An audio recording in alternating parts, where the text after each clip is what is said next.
Hey guys, Alex Kahn here, and I'm going to do a movie review on Rob Zombie's latest movie, Three from Hell.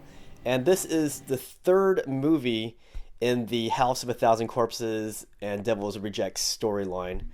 So, for me, I want to preface this review by saying I'm a huge fan of Rob Zombie. I think he's a skilled musician, love his music, and I loved House of a Thousand Corpses. Devil's Rejects, not as much, but I still think that was a great storyline that came after House of a Thousand Corpses. So I was very curious to see what would happen with this third movie, Three from Hell, because I was very certain that at the end of Devil's Rejects, they were all dead. So there's going to be two spoilers in this review. The first spoiler is they're not dead at the end of Devil's Reject because I just said so. And the third spoiler, it's going to be about Sid Haig, Captain Spaulding. Where to begin? Let's start with the major spoiler. Sid Haig. I can't talk about this review without mentioning Sid Haig. He plays Captain Spaulding in this storyline, and Captain Spaulding was, for me, my favorite character in House of a Thousand Corpses. I loved his character. I love the energy that he brought to the movie. I like the other characters too, but Captain Spaulding was my definitive favorite alongside Dr. Satan, who had a really cool backstory. Sid Haig, this is a spoiler, guys. He is not in this movie for very long.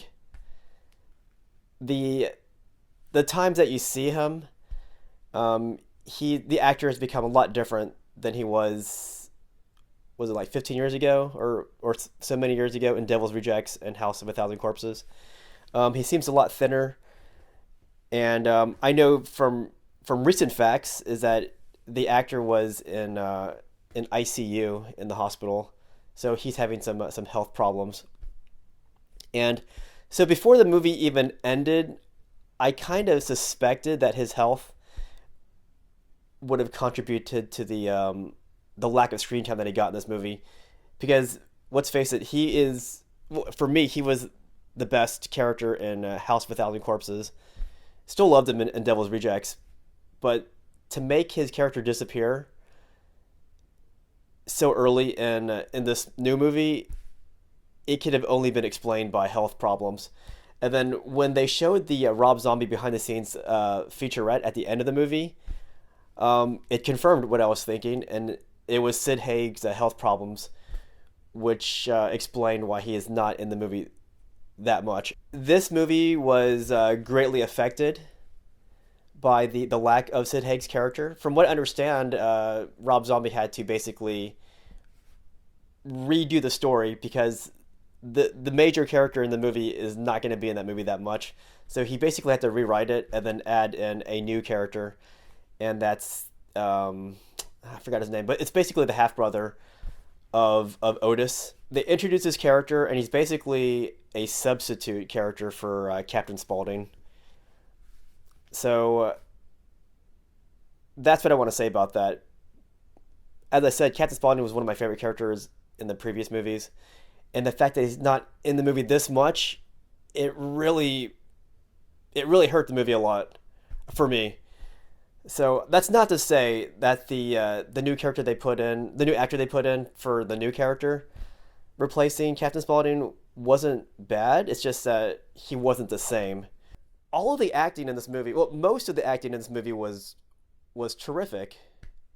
As Rob Zombie said, these are characters 15 years after Devil's Rejects, so they've matured and they've developed quite a bit. So Otis is not the same character he was in House of a Thousand Corpses. He's not that. He's still demented and sick, but he's matured quite a bit, and he's kind of mellowed out as well. So he's not that really brutal and sadistic character that you meet in House of a Thousand Corpses. That's good and bad. It's good that it shows character development, but it's kind of bad for me because I loved Otis's character in House of a Thousand Corpses. He was such a dirty, sadistic person. It's like, wow, he's so fascinating. But 15 years have passed, so he's evolved, and I like the fact that he's evolved and that the storylines changed quite a bit. Baby, played by Rob Zombie's wife Sherry, became my new favorite character. in the storyline, at least for the third movie. She was so freaking awesome in this movie. Again, everyone else was awesome in this movie too, but man, she was the best. Everything she did in the movie was phenomenal. Like she always stole the scene whenever she was in a scene. Otis, played by Bill Moseley, was fantastic as well. Again, his character developed, so the actor had to make a more developed and nuanced character since 15 years have passed. So he did brilliantly as well. I love the whole 70s feel. I love the documentary opening of this movie. Everybody did a good job, even Rob Zombie. The thing that I did not like about this movie, primarily, was the story. I felt like the story, it didn't do it for me. I felt like I wasn't watching, a Rob Zombie movie. There was just so much dialogue happening, and again, it took like an hour for the story to change and kick in more.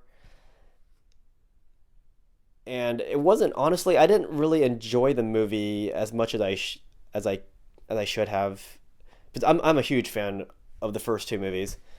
I just felt kind of disappointed with this movie. But again, I know a lot of that is because they probably had a really awesome story, but because they lost the main character, they had to change it. So maybe that's the explanation. Maybe I didn't like what they changed, but I don't know what they changed. All I know is Sid Haig's character wasn't in this movie past the first few minutes of the movie, and it did suffer. I just felt like the storyline was not so good. It was just kind of blah. What I liked about the first two movies is that there was so much energy and so much. I felt like there's so much more creativity in the first two movies, especially the first movie with Captain Spaulding and his Museum of Monsters and Mad Men. There was so much creativity. There's Dr. Satan. I felt like this third movie, it was lacking the energy and creativity that the first two movies had. But that said, I still love the fact that I saw, I could see what happened to the Firefly family. I can see how they've matured over these missing 15 years.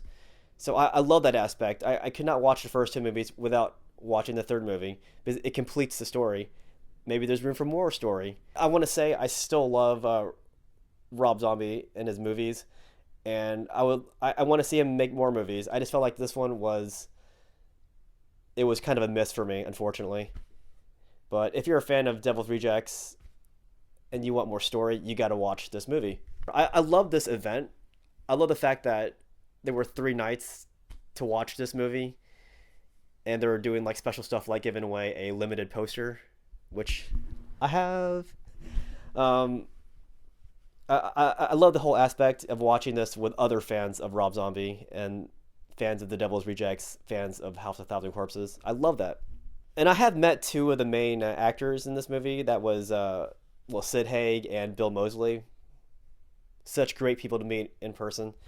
I have not met Sherry yet, who plays Baby. I would love to meet her someday, get a picture with her. And I know someone who met Rob Zombie and got a picture with him. I'm so jealous. I feel like I should have been the one to get that picture with Rob Zombie. I love his music, and I freaking love those 2 movies of his. He's made more, but obviously Devil's Reject and House of a Thousand Corpses are my favorite from Rob Zombie.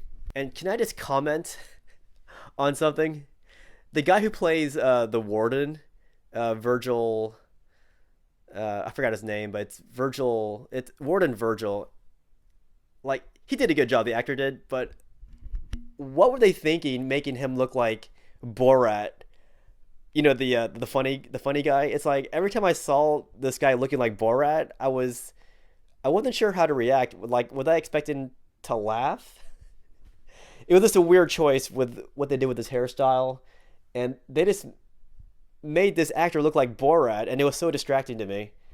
Oh my gosh. But all right, I know this is a long review. I'm just happy that I got to see this movie in theaters, because I haven't seen any Rob Zombie movies in theaters. No, I haven't. I've always watched them on DVD. I wish Rob Zombie success in the future. I hope he's successful with this movie too. And I love the cast.